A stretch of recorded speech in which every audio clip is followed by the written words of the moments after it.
네, 안녕하세요. 자, 이어서 하겠습니다. 자, 지난 시간에 여러분은 면접이 뭐 어떻게 진행이 되고, 무엇이 중요하고, 어떤 걸 하면 안 되고, 네, 이거에 대해서 제가 간단하게 설명을 드렸고요. 이번 시간은 여러분이 면접 질문을 어떻게 만들어서 연습을 할지, 그거에 대해서 제가 안내 드린다고 했었죠. 예, 저랑 같이, 제 안내에 따라서 수업을 따라오시면 되겠습니다. 자, 그러면, 아까 전 시간에 설명드렸던 거, 면접을 할 때 여러분이 준비할 거, 여러분이 질문에 있어서 침묵하지 않게 준비하는 단계는 어떻게 되느냐? 첫 번째, 질문을 만들기. 스스로 질문을 만들어 보는 게 가장 좋아요. 내가 질문을 만들고 내가 답을 못하는 질문이 나올 수도 있어요. 그러면 당장 답을 못하면 어떻게 될까요? 이건 지금 면접 상황이 아니니까 여러분이 생각을 해서 아니면은 무언가를 찾아서 답을 만드시면 됩니다. 그거 자체가 여러분한테 공부가 되는 거라서 우선 질문 만드는 게 가장 중요하고요. 두 번째는 그 질문에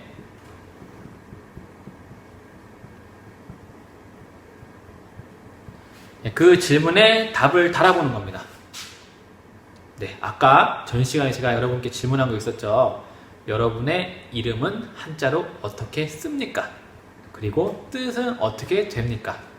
제가 드린 이 질문에 모르시는 분들은 꼭 답을 달아서 이 시간 이후로 여러분의 이름이 어떤 건지 꼭 기억하시기 바랍니다. 네, 제가 이 질문을 하고 이 말씀을 드리는 의도는 대부분의 학생이 이름에 대해서 몰라요. 자기 이름이 뭔지도. 부모님이 어떻게 여러분이 자랐으면 하는 바람을 이름에다 넣었습니다. 그리고 여러분은 그 이름을 19년이라는 세월 동안 가지고 살았어요. 그런데 그 뜻이 뭔지 몰라요. 되게 웃기죠? 제가 이 얘기를 왜 하느냐? 저도 중학교 때, 여러분이 한자를 배웠는지 모르겠는데, 중학교 때 1학년 첫 시간 한자 때, 한문 배우는 시간에 그 이야기를 하시는 거였어요. 선생님이.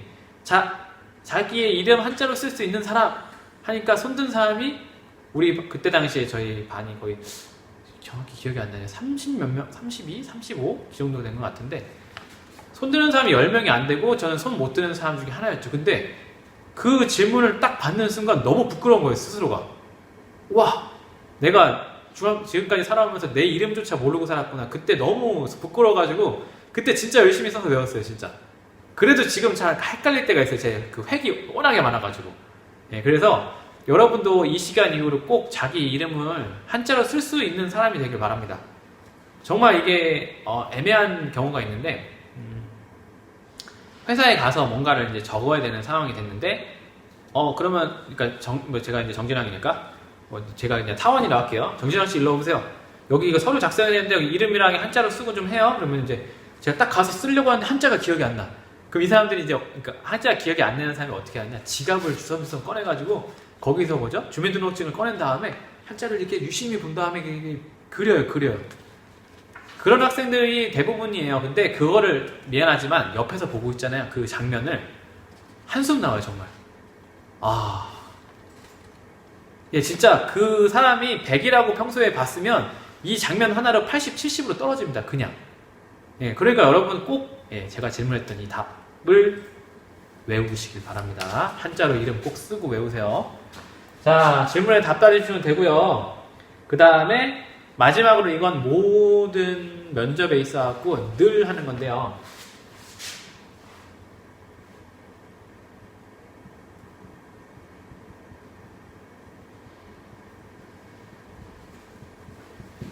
여러분이 대답하는 영상을 녹화해서 보는 겁니다. 질문의 내용이 여러분이 무슨 질문을 받았을 때 그거에 맞는 답을 한다고 해도 그 답을 말하는 여러분의 태도가 그 답이 아니기를 지울 수도 있어요. 그 답이 아니게 할 수도 있어요. 무슨 말이냐? 자, 보세요. 여러분 가장 좋아하는 음식이 뭐예요? 여러분이 할게요. 자, 질문합니다. 면접한다고 할게요. 자, 질문합니다. 자, 여러분 가장 좋아하는 음식이 뭐예요? 했을 때 누가? 저는 라면을 좋아합니다. 이러면 진짜 좋아하는 것처럼 느껴지죠. 질문에 답이 된 겁니다. 근데 저 라면 좋아해요. 라면. 네, 딱 어때요? 질문의 답은 라면 좋아요라고 하지만 이 사람의 지금 표정과 말투가 왜 그딴 질문을 하는 거야? 약간 이런 식이죠. 이러면 면접하는 질문 던지는 사람이 어떤 반응일까요? 뭐야 이 새끼. 네, 이렇게 되는 거예요. 그러니까 표정, 말투 이런 것도 여러분이 주의하셔야 되는 게, 나는 내가 말을 잘하고 표정이 좋다고 생각할 수도 있지만 내가 녹화해서 나를 보면 정말 다른 모습일 수도 있어요. 예. 나는 나를 몰라요. 보통 남이 나를 보는 걸 알지. 그러니까 나를 체크하시는 가장 좋은 방법은 노골적으로 나를 찍어서 내가 보는 겁니다. 그리고 그거를 누군가와 같이 보세요. 같이 보시면 각자의 의견이 달라요. 그걸 보는 시점이 다르니까. 그걸 종합해서 아, 내가 이걸 개선해야 되는구나가 느껴지시면 그걸 바꾸시면 좋아요. 하지만 제가 아무리 이렇게 얘기해도 바꾸시지 않으면 뭐 어쩔 수 없죠. 여러분의 선택이니까. 하지만 전 여러분이 그런 걸 바꿔서 더 발전하길 바랍니다. 자, 그러면 이렇게 연습을 하게 되는데 저랑 하는 거는 단 한 가지예요. 자, 질문 만들기. 자, 이게 바로 수행평가가 될 겁니다. 예, 그래서 질문 만들기 어떻게 하는 건지는 여기 이제 이 핸드폰으로 녹화하는 영상은 없어지고 이제 그 컴퓨터로서 이제 화면으로서 보면서 제가 하면서 이번 시간은 예, 마치는 걸로 하겠습니다. 자, 이제 컴퓨터 화면으로 넘어갈게요. 자, 녹화 시작합니다. 자, 이게 여러분 NCS 교과서고요. 거기서 이제 면접 질문 사례가 있는데, 자, 그 사례를 여러분께 알려드리고 여러분은 어떤 식의 질문을 만드셔야 되는지 여러분이 나중에 네, 집에서 적어서 오셔서 써셔도 되고 뭐 상관없습니다만 그 질문을 만드시는 게 여러분의 수행 평가입니다. 아시겠죠?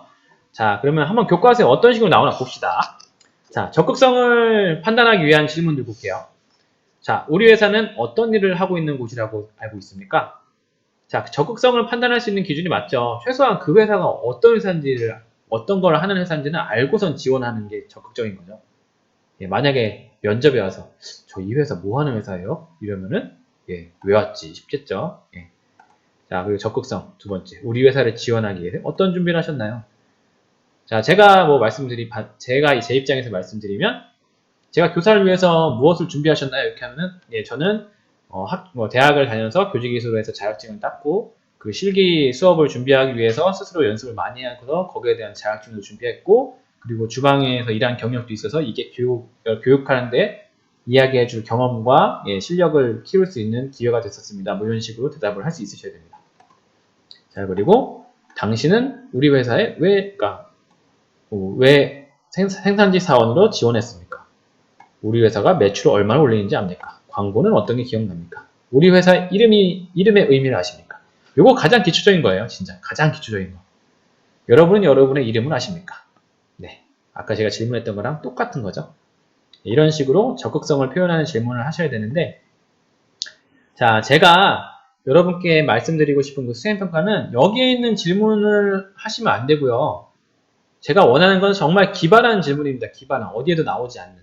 예. 하지만 이 적극성을 판단할 수 있는 그런 질문을 하셨으면 좋겠습니다. 제가 왜 기발한 질문을 했으면 좋겠냐고 하면, 어차피 이런 건 뻔한 질문이라서 이런 거를 더 이상 물어보지 않을 확률이 높아요. 뻔한 질문은 누구나 다 대답할 수 있고 다 비슷비슷하게 대답하기 때문에 이걸로 그 사람을 판단하기가 힘들어요. 한 가지 질문을 했는데 5명이 똑같이 답을 하면 누가 더 좋은 적합한 사람인지 판단할 수가 없겠죠. 예, 그러니까 여러분의 아직 굳지 않은 말랑말랑한 두뇌로 정말 재밌는 하지만 적극성을 판단할 수 있는 그런 질문을 만드셨으면 좋겠습니다. 자, 그 다음에 인간관계. 근데 여기 보세요. 이게 저는 참 이해가 안 되는데, 인간관계를 파악하기 위한 질문입니다. 당신이 일하고자 하는 목적이 무엇입니까? 이게 인간관계랑 무슨 연관관계가 있는지 전 개인적으로는 이해가 안 돼요. 여러분이 이런 질문 만드시면 안 됩니다. 만드셔도 되는데 문제는 여러분이 저한테 이 질문이 왜 인간관계랑 연관이 있는지 저를 설득할 수 있으시면 저는 그건 인정합니다. 그게 아니라고 하면 그건 인정이 안 돼요. 자, 그리고 다른 질문도 볼게요. 자신은 어떤 성격의 소유자라고 생각하십니까? 뭐 이런 질문도 있고요. 타인으로부터 상담을 많이 받는 편입니까? 당신의 나쁜 습관은 무엇입니까? 당신은 친구가 많은 편입니까? 습관, 이것도 인간관계랑 무슨 관계가 있는지 좀 모르겠네요. 솔직히 여기 일상생활에 가까운 것 같은데. 죄송합니다. 좀 끊을게요. 네, 이어서 하겠습니다. 죄송해요. 아이고야.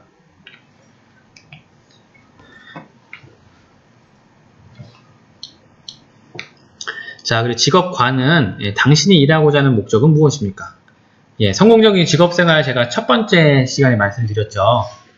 목적이 있어야 된다고요. 목적. 목적한 바를 이루는 게 바로 성공이니까요. 왜 직업을 갖겠습니까? 뭐 돈이 목적일 수도 있고요. 근데 보통 대부분의 대답은 돈을 벌고 싶어서 왔습니다. 이러진 않죠. 그 직업에 대한 걸 얘기하죠. 뭐 요리라고 했을 때는 요리에 대해서 제가 이만큼 알고 있어서 이거를 여기서 더 뭐랄까요, 펼쳐 보이고 싶다. 그래서 이 회사에 도움이 되는 사람이 되고 싶다. 뭐 이런 식으로 이야기를 하게 되죠. 근데 제가 이 말씀 드리는 그리고 이제 직업 면접했을 때 면접 볼 때 여러분이 절대는 아니지만 이렇게 대답하면 안 되는 것 중에 하나가 이력서상에 자기소개서상에도 마찬가지인데 제가 그 회사에 입사하고 싶은 이유는 그 회사의 시스템과 뭐 복지가 너무 좋아서 그 회사에서 많은 것을 배워서 발전하고 싶습니다. 이렇게 이제 쓰는 분들이 있어요. 자기소개서를. 그리고 그렇게 대답하시는 분도 있는데, 문제는 회사는 여러분을 교육해주는 데가 아니에요. 사업체는 여러분을 교육해주는 데가 아니고요. 여러분이 사업체에 간다는 건 여러분이 거기 가서 내가 월급 받는 것 이상의 일을 할 수 있는 능력을 보여줘야 된다는 이야기입니다. 그러니까 내가 거기서 배운다라고 하는 의미는 그건 쓰시면 안 돼요. 배우려면 학원 가든지 학교 가라고 할 거예요. 이 사람들이 원하는 건 여기 와서 일을 하는 사람이지, 일을 할 수 있는 사람이지, 뭔가를 배우려고 하는 학생을 원하는 게 아닙니다. 그러니까 최대한 여러분이 그 직장에 적응해서 생존하려면 최대한 빨리 배우고요. 그거를 실적으로 나타낼 수 있으셔야 돼요. 그래서 저는 그 회사에서 뭘 배우고 싶습니다. 이렇게 하시면 안 되고요. 저는 이런 능력을 갖고 있기 때문에 그 회사에 도움이 될 겁니다. 아니면 그 능력을 보여줌으로써 회사에 이익을 창출하겠습니다. 뭐 이런 식으로 하는 게 훨씬 좋습니다. 자, 인간관계, 직업관 하고 있죠? 여기 나오네요. 성공적인 직업생활에서 가장 중요한 건 무엇입니까? 당신의 삶의 가치는 무엇입니까? 좋은 질문들 많아요. 그리고 요거 있죠? 요거 중요한 건데, 커피, 복사 등 잡일을 시킨다면 어떻게 하시겠습니까? 요즘에 그런 이야기 많이 나왔어요. 뭐라 그러지? 좋은 대학교 4년제 대학을 나왔는데, 대기업에 어디 입사를 했는데, 고작 시킨다는 게 커피 타라, 복사해라, 이런 잡일이더라. 내가 이거 하려고 이렇게 돈을 써서 배웠냐, 이렇게 이제 이야기 하시는 분들이 있어요. TV에서 나와서도 그렇게 이야기하는 사람들이 있는데, 만약에 그 회사가 싫으면 나가면 돼요. 결론적으로는. 근데 그렇게 궁시렁궁시렁 대고 있어봤자 이루어지는 건 하나도 없고, 결론적으로는 만약에 보세요. 내가 그 회사의 사장이에요. 근데 내가 뭔가를 손님을 맞아가지고 난 거래처를 트고 내 회사에 이익을 얻기 위해서 협상을 해야 되는 입장인데, 이 협상에 만약에 내가 직접 커피를 타서 이 사람한테 주고 이런 게 협상에 유리하다고 하면 당연히 그렇게 하겠죠. 근데 그게 아니라 나는 이 사람과 어떻게 협상할지를 생각하고 준비해야 되고, 그러는 와중에 뭔가 이제 커피 같은 이런 게 필요하다고 하면은 그건 당연히 부하 직원이나 이렇게 시키는 게 맞는 거죠. 나는 더 큰 거를 더 방향을 잡는 그런 일을 해야 되니까. 근데 부하 직원이라는 사람이 만약에 나는 겨우 이런 거 하려고 여기 온 사람이 아닙니다. 이러면은 거기 있으면 안 되는 거예요. 그리고 뭐라고 할까요? 준비된 사람일수록 이렇게 작은 일에도 최선을 다한다고 합니다. 이게 잔일일 것 같지만 정말 이건 나쁜 사람인데, 사장이 정말 이상한 사람이라서 자기의 정말 잔심부름. 그냥 밥 먹고 싶은데 밥은 안 땡기고 커피나 먹자. 야, 저기 가고 커피 좀 사와. 이런 식으로 하면 이건 당연히 그 회사에 불만이 있고 그 회사는 나오는 게 좋아요. 있어서 뭐예요. 근데 그게 아니라 이거 자체가 일이 될 수도 있어요. 필요한 일이 될 수 있는데, 그런 거는 마다하시면 안 됩니다. 아시겠죠? 자, 그 다음에 어린 시절 장래희망이 무엇입니까? 이렇게 직업관을 표현하는 질문들이 있고요. 자, 그 다음에 활동사항. 자, 대학 생활은 즐거웠습니까? 어떤 과목을 좋아했습니까? 네, 지금 공사 중이라서 공사 소리가 좀 들어갈 것 같네요. 학창 시절에 인상이 남는 건 무엇입니까? 그리고 개근상 받은 경험이 있나요? 네, 이런 것도 활동사항이 될 수도 있겠네요. 이런 식으로 활동사항에 대한 거, 내가 어떤 활동을 했느냐. 보통 보시면 이게 다 학교에서 하는 거죠. 집에서 하는 활동은 활동사항이 아니에요. 학교나 어떤 단체나 이런 데서 했던 걸 얘기하는 겁니다. 자, 그 다음에 일상생활에 대한 질문도 있네요. 가훈은 무엇입니까? 저희 집에 가훈이 없네요. 어떻게 되죠? 이런 질문 받으면 그때 무조건 생각해야 됩니다. 아니면은 가훈은 없지만 저는 저명이 있습니다. 이런 식으로 다르게 대답은 할 수 있으셔야 돼요. 맞죠? 그 다음에 하루에 핸드폰 사용 시간이 얼마나 됩니까? 재보지 않아서 모르겠는데요. 안 됩니다. 안 됩니다. 아마도 제 생각해 보니까 한 4시간 정도는 됩니다. 아니면 3시간 이상입니다. 이렇게 이야기하시는 게 좋겠죠. 자, 취미는 무엇입니까? 당신의 친한 친구에 대해서 이야기해 보십시오. 주량이 어떻게 됩니까? 어떤 타입의 이성을 좋아하십니까? 일상생활에 이성을 좋아하십니까? 이게 연결이 될지는 잘 모르겠지만 이렇게 질문을 만들었네요. 자, 마지막으로 일반 교양. 어느 신문을 구독하십니까? 신문 중에 어느 면을 가장 잘 읽으십니까? TV는 어떤 프로그램을 즐겨보십니까? 예, 책, 뉴스, 해외여행. 자, 이렇게 교양이라고 하면 어떠한 소식을 내가 들어서 그걸 인식하고 있느냐, 이런 걸 교양으로 하는 거죠. 그러니까 이런 거를 이제 여러분이 하고 있느냐, 이런 것에 대해서 판단하는 건데, 자, 요거까지만 하고 제가 마치면 될 것 같은데, 자, 신문을 어떤 면을 가장 먼저 읽으십니까? 이게 나오는데, 제가 성공한 사람들에 대해서 막 책 이런 걸 좀 요즘에 몇 권 봤어요. 근데 그 재밌는 이유가 있어요. 재밌는 케이스가 있었는데, 이제 어떤 우리나라에 상당히 성공한 분이 책을 쓴 게 있었어요. 그 책의 이제 내용 중에, 그 경제에 관해서 계속 읽어야 된다. 그리고 그거에 대해서 계속 눈여겨봐야 된다. 이렇게 이야기하면서 그 재밌는 이야기를 하더라고요. 이 사람이 이제 돈이 많고 성공한 사업가고 그러니까 외국에 나갈 때 그 비행기를 타잖아요. 비행기를 탈 때 1등석을 탄다고 합니다. 근데 1등석을 타서 옆에를 봤을 때 대부분의 1등석에 앉아있는 사람들은 읽는 잡지, 신문, 기타 등등이 모두 대부분 경제면을 읽고 있었다고 해요. 경제에 관련된 걸 보고 늘 그거에 대해서 놓치지 않으려고 노력했다는 거죠. 근데 웃기는 거는 이 사람이 1등석에서 떠나서 화장실을 가려고 쭉 2등석, 3등석을 지나가면 뒤로 가면 갈수록 뭘 보느냐, 스포츠, 이런 걸 주로 본다고 하더라고요. 이게 뭐 좋고 나쁨은 아닌데 그냥 선택의 문제긴 하지만 만약에 여러분이 뭔가 이제 성공이라는 게 우리나라에서 좀 돈만 연관되어 있어서 좀 저도 그거에 대해서는 이제 동의하지 않는 편인데 최소한 이제 어느 정도 돈 관리 같은 거를 여러분이 해서 이제 경제적으로 안정되게 살고 싶다 하시면 경제적인 거를 자주 보시는 게 좋은 것 같아요.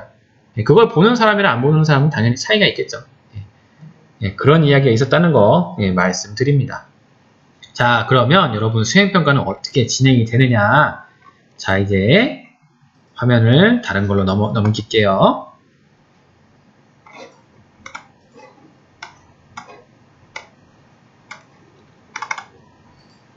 여러분 예전에 평가기에서 제가 보면서 설명드렸는데 한 번 더 설명하고 이번 시간 마치겠습니다. 아직 화면이 안 나가고 있죠?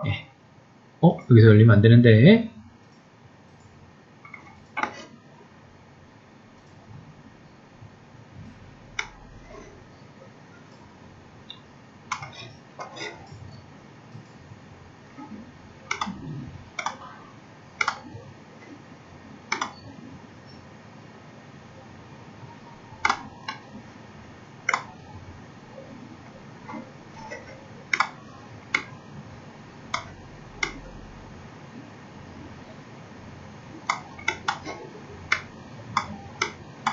네, 자, 이제 시작할게요.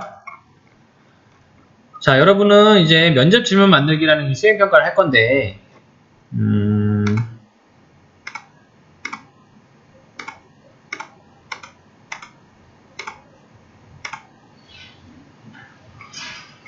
네, 면접 질문 만들기라는 수행평가를 할 건데, 죄송합니다. 이게 계속 뭐가 안 되네요.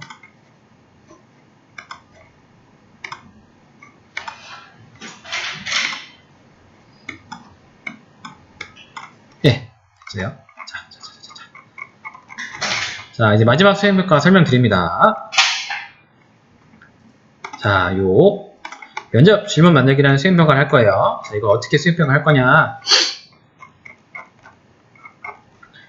빨리빨리 내려가자. 네.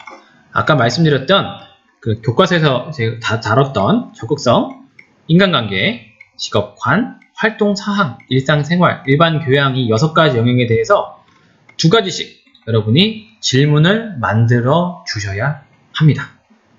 네, 질문 만들어 주셔야 돼요.